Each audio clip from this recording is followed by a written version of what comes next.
Hello students, कस्तूरी देवी college की online class में आपका हार्दिक स्वागत है। आज हम डिस्कस करेंगे कि कॉम्प्लीमेंट्री फंक्शन की CF पूरक फलन कैसे निकालते हैं, उसके क्या नियम होते हैं फाइंड आउट करने के। तो हमने कल पढ़ा था, पिछले लेक्चर्स में हमने देखा था कि कॉम्प्लीमेंट्री फंक्शन कैसे निकालते हैं कि सहायक समीकरण कर लेते हैं, डी की जगह क्या मान लेते हैं समीकरण में, जो गिवन समीकरण होता है अचर गुणांकों वाला समीकरण, उसमें डी की जगह m रिप्लेस कर देते हैं, ठीक है। और qx को 0 मान लेते हैं CF निकालने के लिए, ठीक है। तो यहाँ पे डी की जगह m रखा गया है और q को 0 माना गया है, तो इसी को हम क्या बोलते हैं, सहायक समीकरण। इस टाइप की जो समीकरण होती है, डी के स्थान पर अगर m पुट किया जाए और q को 0 माना जाए, qx को 0 मान लिया जाए, तो उसको हम कहते हैं सहायक समीकरण, ठीक है। तो CF सहायक समीकरण की सहायता से निकलती है। तो समीकरण एक का सहायक समीकरण निम्न है, ठीक है स्टूडेंट्स। अब यहाँ से देखिएगा, जैसे y 0 में भाग जाएगा y का, तो क्या हो जाएगा 0 ही, मतलब राइट हैंड साइड ले आए, इस तरफ ले लिए y को, तो 0 हो गया। तो f of m equal 0 means कोई m का कोई फंक्शन है वो 0 के बराबर है, ठीक है, उस समीकरण से एक से। तो यहाँ से क्या आएगा, यहाँ से m की वैल्यू आएगी, m के मान आएंगे। अगर मान लीजिए द्विघात समीकरण है तो m के 2 मान आएंगे, m1 और m2, ठीक है। ऐसे ही अगर त्रिघात समीकरण है, क्यूबिक है, तो क्या आएगा, 3 मान आएगा, 3 वैल्यू आएगी m की, m1 m2 m3 कह देंगे उनको। अब क्या क्या पॉसिबिलिटीज है कि m के मान क्या आ सकते हैं। m के मान लीजिए, एक तो ये वास्तविक संख्या का मतलब है कि रियल नंबर आ सकता है, मूल मीन्स इसकी वैल्यू, भिन्न मीन्स अलग अलग, कि जैसे मान लीजिए 2 और 3 आ गई, तो ये क्या है, वास्तविक संख्या है। ऐसे भी हो सकता है कि -2 और 3 आ गई, ये भी वास्तविक संख्या है, ठीक है, और अलग अलग भी है। तो हम किस हिसाब से निकालेंगे, इस हिसाब से CF, कैसे CF निकालेंगे कि यहाँ से करेंगे C1, ये C1 और C2, ये जहाँ पे भी है, ये C1 C2, ये क्या है सब C1, यहाँ पे C और D, ये क्या है, कांस्टेंट है, क्या है, कांस्टेंट अचर। तो यहाँ पे जैसे C1 e की पावर, मैं इसका निकाल रहा हूँ, ठीक है, ये मान रहा हूँ कि -2 और 3, तो यहाँ से -2x प्लस C2 e की पावर 3x, ये आ गया, क्योंकि अलग अलग है ना, तो अलग अलग लगाना पड़ेगा ऐसे। ये आ गया CF, ठीक है। और अगर P, मान लीजिए ये समीकरण ऐसे हो कि f ऑफ d y बराबर 0, क्यों पहले से ही दिया हुआ हो समीकरण में 0, अगर समीकरण में दिया हुआ है कि q पहले से ही 0 है, ठीक है, तो हम CF को ही क्या कह देंगे, जो पूरक फलन है कॉम्प्लीमेंट्री फंक्शन CF, उसको ही, यही इसका क्या हो जाएगा, व्यापक हल समीकरण एक का, तो इसको ही कह देंगे y बराबर, क्योंकि अगर q 0 है तो हमने पिछले लेक्चर में देखा था कि pi क्या आ जाएगा, यहाँ से pi भी 0 आ जाएगा। और व्यापक हल क्या होता है कि CF प्लस pi y बराबर क्या होता है, CF प्लस pi, तो यहाँ से y बराबर क्या आ जाएगा, ये तो 0 है, तो ये तो 0 आ जाएगा, यहाँ से CF ही आएगा, तो 0 का कोई मीनिंग ही नहीं है, तो CF ही क्या होगा, pi, ठीक है। तो ऐसे यही CF ही क्या हो जाएगा, y हो जाएगा, सॉरी व्यापक हल, जनरल सॉल्यूशन, ठीक है। तो ये हुई बात जब m की वैल्यू, m का मान रियल और डिफरेंट हो, डिस्टिंक्ट, अलग अलग, ठीक है। अब सेकंड केस ये है, सेकंड स्थिति, कि जब सहायक समीकरण के मूल पुनरावृत्ति यानी रिपीट हो, कि m के मान बार बार रिपीट हो, जैसे m बराबर मान लीजिए ऐसे आ रहा है कि 2 2 2, ऐसे 2 बार या 2 से ज्यादा बार, अब रिपीट हो गया ना, एक बार आ गया, दोबारा भी 2 आ गया, या कोई भी संख्या आ गई, मान लीजिए 1 ऐसे, तो इसका CF कैसे निकलेगा, पूरक फलन इसका निकलता है C1, अगर 2 बार रिपीट हो रहा है ना, तो क्या करेंगे, C1 प्लस C2x, फिर x का मल्टीप्लाई करते जाएंगे, जैसे जैसे बढ़ेंगे, C3x², ऐसे, ठीक है, या x की घात 0 है तो वो 1 हो जाएगा, ठीक है। तो ऐसे चलता जाता है। अब 2 बार आया है तो हम 2 बार ही लिखेंगे C1 C2, 2 कांस्टेंट लेंगे इंटू e की पावर 2x, क्योंकि यहाँ पे क्या है ये 2x जैसा कि ये लिखा हुआ है। m का मान क्या है, क्योंकि यहाँ पे m1 मान लीजिए ये है और m2 ये है 2। अब m1 और m2 क्या है, बराबर है, इसको क्या मान लिया, m के बराबर मान लिया अपन, जैसा कि ये लिखा हुआ है। ठीक है स्टूडेंट, ऐसे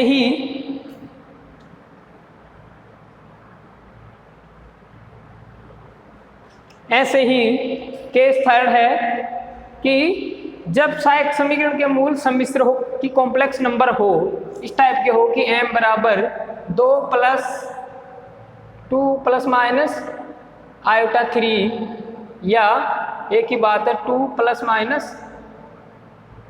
3 आयोटा। ठीक है, ये दोनों एक ही बात।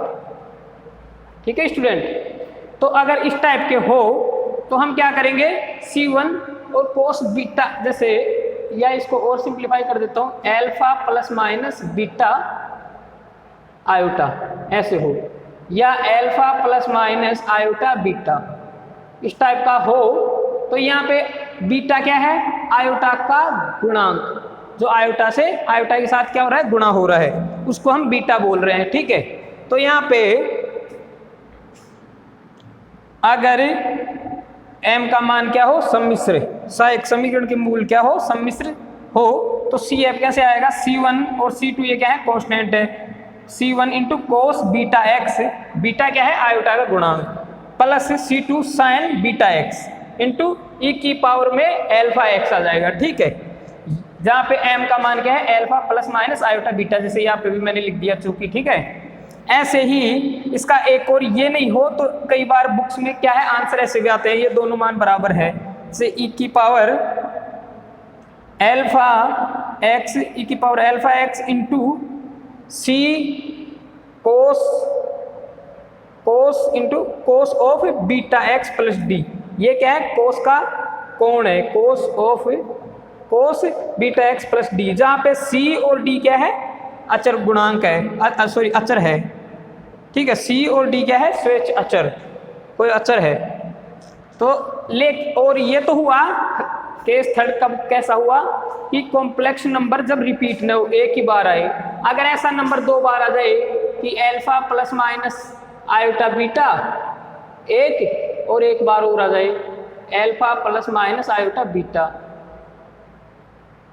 ठीक है, ऐसे 2 बार आ जाए या और 2 या 2 से ज्यादा बार आ जाए, तो फिर क्या होगा, तो फिर वही केस सेकंड की तरह आएगा कि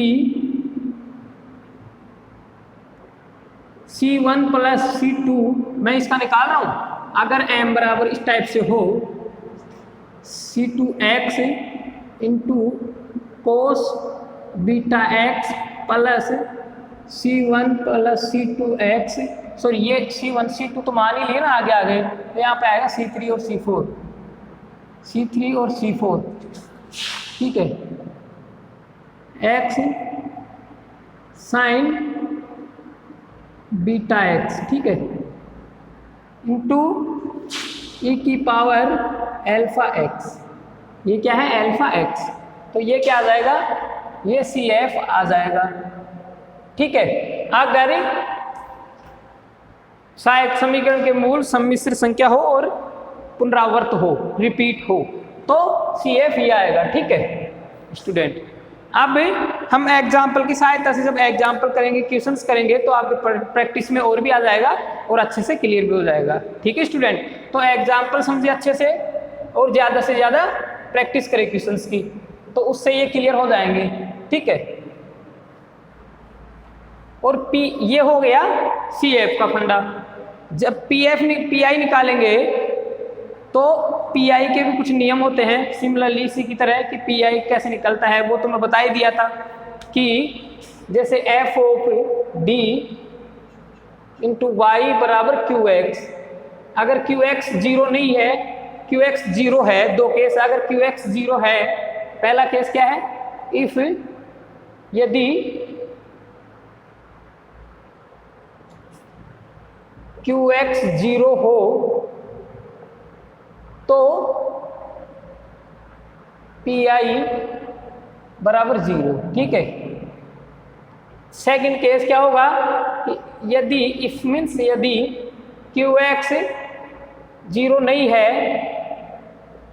ठीक है, तो पी आई बराबर क्या हो जाएगा, y का मान आ जाएगा एक तरीके से। तो y बराबर क्या होगा यहाँ से, y बराबर क्यू एक्स में भाग दे देंगे एफ ऑफ डी का, ठीक है। तो ऐसे y निकल जाएगा यहाँ से, तो वो y ना लिख के इसको क्या लिख देंगे, पी आई बोल देते हैं, ठीक है, इसको y नहीं बोलते। तो पी आई बराबर क्या आ जाएगा, क्यू एक्स बटे एफ ऑफ डी, जो डी का फंक्शन होता है उसका भाग दे देते हैं। और फिर या इसके आगे कैसे इसको सोल्व करते हैं, इसके आगे कैसे हल करते हैं, ये इसके कुछ नियम है 3, 4, 5 कि अगर F of D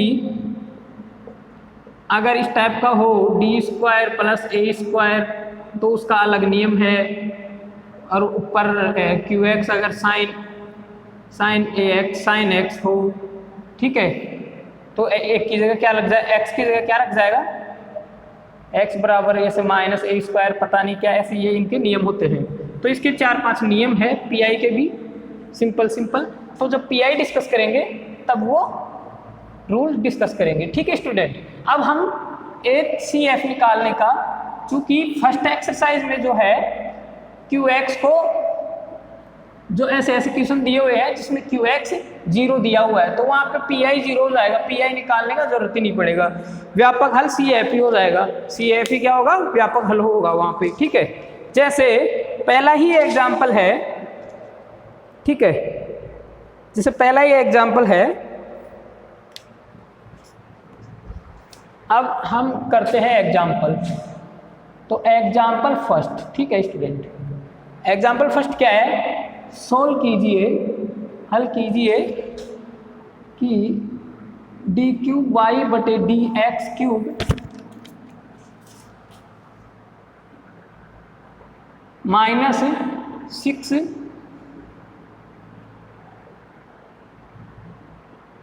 D two y बटे डी एक्स स्क्वायर, ठीक है, प्लस 11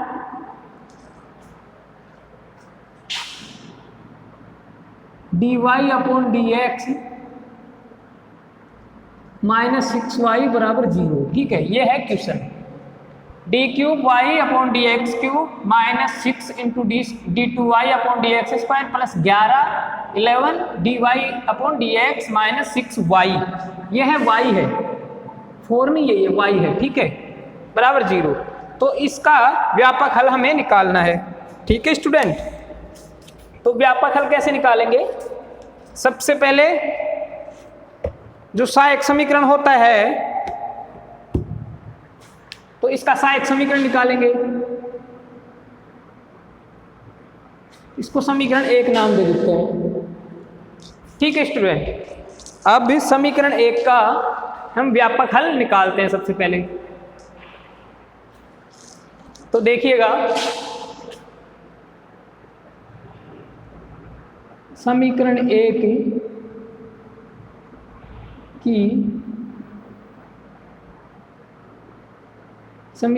की सहायक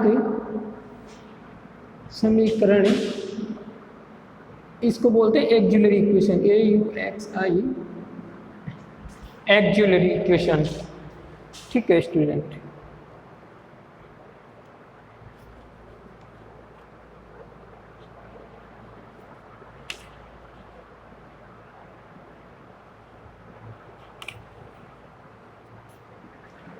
AUXI LIARY, ठीक है। इक्वेशन का तो आपको पता है ही, एक्जुलरी इक्वेशन, ठीक है। सहायक समीकरण निम्न है,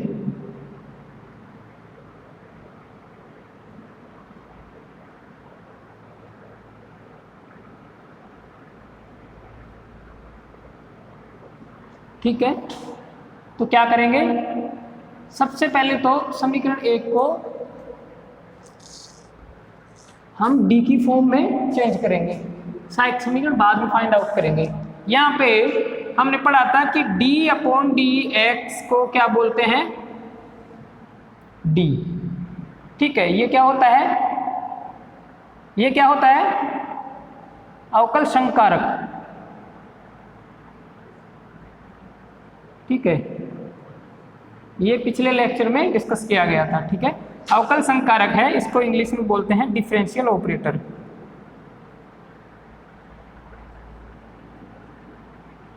क्या होता है? Differential operator. ठीक है, और इसके कुछ नियम भी बताए गए थे, अब मैं उनमें नहीं जाऊंगा क्योंकि पिछले लेक्चर में डिस्कस कर दिया गया वो सब। अगर यहाँ पे मान लीजिए जितनी घात है n है तो ये n आ जाएगा। ठीक है, तो यहाँ पे चेंज कीजिए सबसे पहले कि यहाँ हो जाएगा d3 y -6 d2 y plus 11 d2 y -6 y बराबर 0। तो इसको क्या लिख सकते हैं हम? y कॉमन ले लेते हैं, तो यहाँ क्या बचाएगा? d³ -6 d² प्लस 11d, ठीक है, -6 इंटू y बराबर 0। ठीक है, अब ये हो गया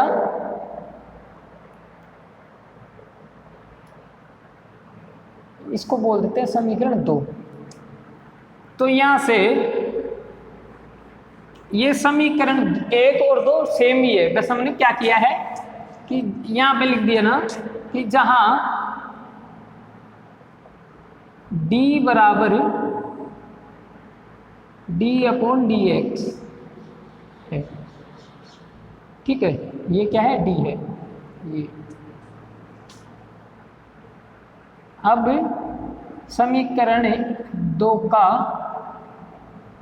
की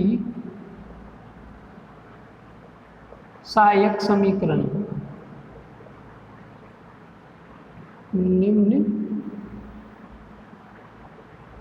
निम्न है। ठीक है, क्या है? d को d बराबर m रखने पे, क्योंकि d की जगह m रख देते हैं, और यहाँ पे q तो 0 पहले से ही दे रखा है, क्वेश्चन में q क्या दे रखा है? बराबर के other side right hand side में क्या दे रखा है? 0। इसका मतलब क्या है कि q 0 है, q बराबर, तो क्या होगा?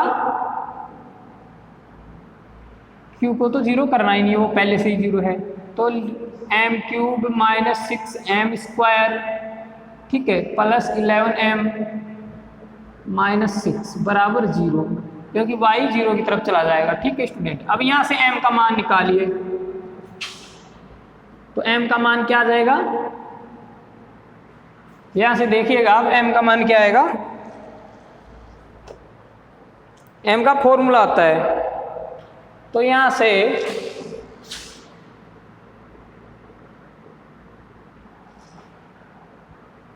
आ जाएगा, इसका जब खोलेंगे तो m-1 होगा, क्योंकि 1 इसको संतुष्ट करता है, m बराबर 1। तो फिर भाग विधि से इसका निकालेंगे, तो मैं डायरेक्ट लिख देता हूँ m-2 इंटू m-3, ये इसके फैक्टर हो जाएंगे। ठीक है, गुणनखंड। अब यहाँ से m का मान क्या आ जाएगा? m-1 बराबर 0 रखेंगे तो m बराबर 1 आ जाएगा, इसको 0 रखेंगे तो 2 आ जाएगा, और इसको 0 रखेंगे तो 3 आ जाएगा। ठीक है, तो ये क्या आ गई? m की वैल्यू आ गई, m का मान। तो ये क्या है? ये इसमें केस फर्स्ट लग रहा है। कौन सा? ये केस फर्स्ट है। केस फर्स्ट क्या कहता है कि जब सहायक समीकरण के मूल मीन्स m का मान वास्तविक हो और भिन्न भिन्न हो। क्या हो? वास्तविक यानी रियल नंबर हो और अलग अलग हो, तो ये सभी अलग अलग है। ठीक है, रिपीट नहीं हो रहे। तो यहाँ से CF आएगा बराबर C1 e की power 1x plus C2 e की power 2x plus C3 e की पावर 3x। ठीक है, और चूंकि PI क्या है? 0 है, वहां से चूंकि QX बराबर 0 दिया हुआ है। ठीक है, इसलिए y बराबर CF ही क्या हो जाएगा? y, और क्या हो जाएगा? C1 e की पावर, अब चूंकि 1 से x गुणा होगा तो x ही आएगा, प्लस C2 e की power 2x plus C3 e की पावर 3x। यहाँ से ये मत करना कि मैं इनका ये किया हूँ कि यहाँ पे 1 है तो यहाँ पे भी 1 है, यहाँ 2 है तो यहाँ पे भी 2 है, नहीं, यहाँ पे तो ये 1 और 2 ये 3 कहाँ से लिया गया है, यहाँ से। अगर m का मान 1 है इसलिए ये e की पावर 1x हो गया, 2 है इसलिए 2 हो गया। क्योंकि यहाँ पे मैंने m1 की जगह क्या रख दिया 1, और यहाँ m2 की जगह 2 रख दिया, और फिर आगे चूंकि यहाँ पे कितने मान है 3 है, मैं 2 मान के चल रहा था, यहाँ 2 ही ले रहा था मैं, क्यों, वहाँ 3 आ गए तो क्या कर देंगे C3 इंटू ई की पावर m3 इंटू x, तो यहाँ पे m3 की जगह 3 रख दिया, ठीक है। और ये C1 C2 C3 पहले से इसमें विद्यमान है, उपस्थित है, ठीक है। तो यहाँ से क्या आ जाएगा y बराबर C1 e की power x plus C2 e की power 2x plus C3 e की पावर 3x, जहाँ C1 C2 C3 क्या है, अचर है, ठीक है। ये क्या है, समीकरण 3, ये है समीकरण 3, ठीक है स्टूडेंट। अब समीकरण 3 क्या है, समीकरण 1 का व्यापक हल है, जनरल सॉल्यूशन, ठीक है। समीकरण 1 का व्यापक हल क्या है, समीकरण 3, ठीक है। तो ऐसे क्या निकालते हैं, व्यापक हल, जनरल सॉल्यूशन ऐसे फाइंड आउट किया जाता है। तो ये है, यहाँ पे इतना भी लिख दोगे काफ़ी है, और अगर आगे लिखना चाहो तो लिख भी सकते हो कि चूंकि QX बराबर 0 दिया हुआ है इसलिए PI 0 होगा, और फिर वही चूंकि Y बराबर फॉर्मूला क्या होता है, Y बराबर CF प्लस PI, और PI क्या आ गया यहाँ से, QX 0 है इसलिए PI क्या आ गया, 0 आ गया ये तो, ठीक है। तो ये तो क्या हो जाएगा, कैंसिल हो जाएगा, तो क्या बचेगा, Y बराबर CF बचेगा केवल, ठीक है। तो y बराबर CF, और CF का मान क्या है, वो है, तो y बराबर क्या हुआ, ये हुआ ना, ठीक है। तो यहाँ से 3 क्या है, 1 का व्यापक हल है, ठीक है स्टूडेंट्स। तो ऐसे इनका फाइंड आउट किया जाता है। ऐसे ही जैसे अब आप है तो एग्जाम्पल, सभी एग्जाम्पल करना है आपको।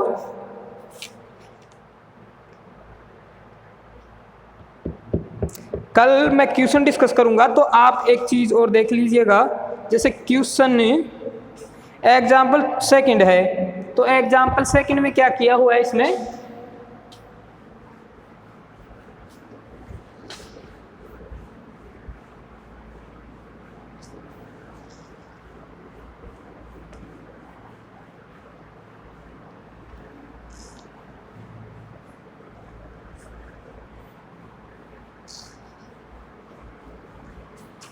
अब देखिएगा स्टूडेंट कि मैं थोड़ा सा आइडिया दे देता हूँ आपको, बाकी एग्जाम्पल का सॉल्यूशन तो बुक में दिया हुआ होता है तो आपको करना है। और एक्सरसाइज है 3 A, ये 3 A एक्सरसाइज प्रश्नावली 3 A, ठीक है। ये कल इसके कुछ इंपॉर्टेंट क्वेश्चन मैं करवाऊंगा, बाकी आपको करना है, सेम टू सेम ऐसे ही होंगे इसमें। अब वही बात है, इसमें जैसे पहला केस अपना है वो काम में आया, ऐसे ही सेकंड केस में क्या आ जाएगा, मान लीजिए 2 ऐसे आ जाएंगे, 1 1 1 1, मान लीजिए 3 बार आ गए, तो क्या करेंगे, C1 plus C2x plus C3x square into e की पावर 1 इंटू x, ऐसे, तो उसका ये मान आ जाएगा। ऐसे ही एग्जाम्पल सेकंड है, यहाँ पे एग्जाम्पल सेकंड है कि मैं डायरेक्ट चेंज करके लिख देता हूँ, ठीक है। ये तो आप चेंज कर ही लोगे ना, तो D4 plus 2D cube plus 3D square, ये बुक में माइनस नहीं है, यहाँ पे प्लस, आप सही कर लेना, वो क्वेश्चन गलत दिया हुआ है, और अगर पहले से ही क्वेश्चन सही है तो अच्छी बात है, बराबर 0, ठीक है। अब इसमें क्या आएगा,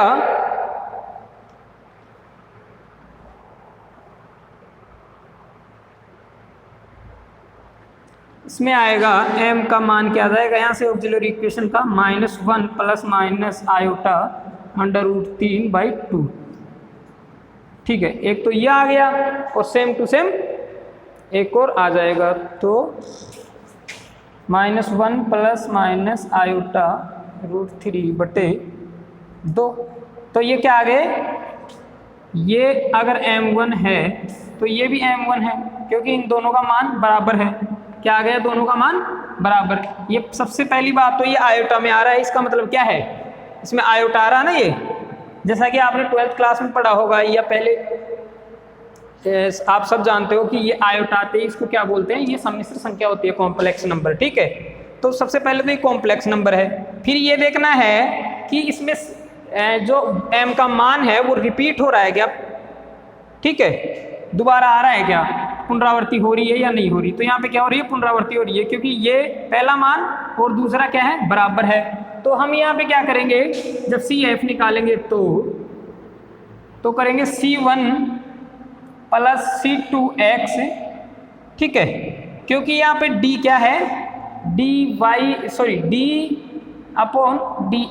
होता है। ठीक है, तो ये x नीचे वाला जो क्या है, x है यहाँ पे इंडिपेंडेंट वेरिएबल, तो इसलिए x आता है, इंटू कोस बीटा x। तो बीटा क्या है यहाँ पे, रूट, तो इसको अलग अलग करेंगे ना, तो इसको ऐसे भी लिख सकते हैं ना, अलग अलग कर दो ऐसे, तो ये अल्फा हो गया और ये क्या हो गया, बीटा। तो सिमिलरली ये अल्फा ये बीटा, तो ऐसे ठीक रहेगा। तो बीटा क्या है, √3/2 plus C3 plus C4x into sine beta means 3/2 root, ठीक है, और x भी आएगा, और x भी आएगा, ठीक है, इनटू ये ब्रैकेट के बाहर क्या आएगा, e की पावर अल्फा x। तो अल्फा क्या है, -1/2, ठीक है, इंटू x। ये अल्फा आ गया -1/2, देख लीजिए यहाँ से दोनों में सेम आ रहा है। ठीक है, तो ये क्या आ गया, CF आ गया। और यहाँ पे चूंकि 0 Q, ये क्या है, QX है, तो QX पहले से, सेकंड एग्जाम्पल की बात कर रहे हैं हम, तो QX पहले से 0 दिया हुआ है, तो PI 0 आ जाएगा।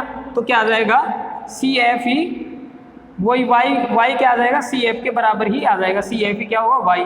तो ये जो मान है ये ऊपर दिया हुआ है, यही क्या होगा, y, और यही क्या है, y मीन्स व्यापक हल है किसका, इस समीकरण का व्यापक हल है। ठीक है स्टूडेंट, तो नेक्स्ट क्लास में अनसोल्व क्वेश्चन 3rd A जो एक्सरसाइज है उसके हम डिस्कस करेंगे। आप एग्जाम्पल करके आना, सेकंड एग्जाम्पल इसका आइडिया मैंने दे दिया है, और 3rd एग्जाम्पल है, 3 ही एग्जाम्पल और ज़्यादा है तो ज़्यादा कीजिए, और जितना इसमें प्रैक्टिस करोगे उतना ही ज़्यादा नंबर इसमें आप खींच सकते हो। और बहुत सिंपल, इससे सिंपल आपको एक्सरसाइज इस बुक में नहीं मिलेगी। वैसे ये बुक पूरी सिंपल है, ठीक है, आपको ज़्यादा दिमाग नहीं लगाना, थोड़ा सा दिमाग काम में लेना है, बस थोड़ी सी मेहनत करनी है, और पूरे में पूरे नंबर आप इसमें ला सकते हो। ठीक है स्टूडेंट, तो आप सबसे पहले तो केडी कॉलेज का जो यूट्यूब चैनल है उसको आप सब्सक्राइब कर लीजिए और बेल आइकन को दबा दीजिए, ताकि आपको नए नए वीडियो जैसे भी अपलोड हो वो आपको जानकारी मिलती रहे टाइम से। ठीक है, और लाइक और शेयर करना ना भूलें। ठीक है स्टूडेंट, धन्यवाद।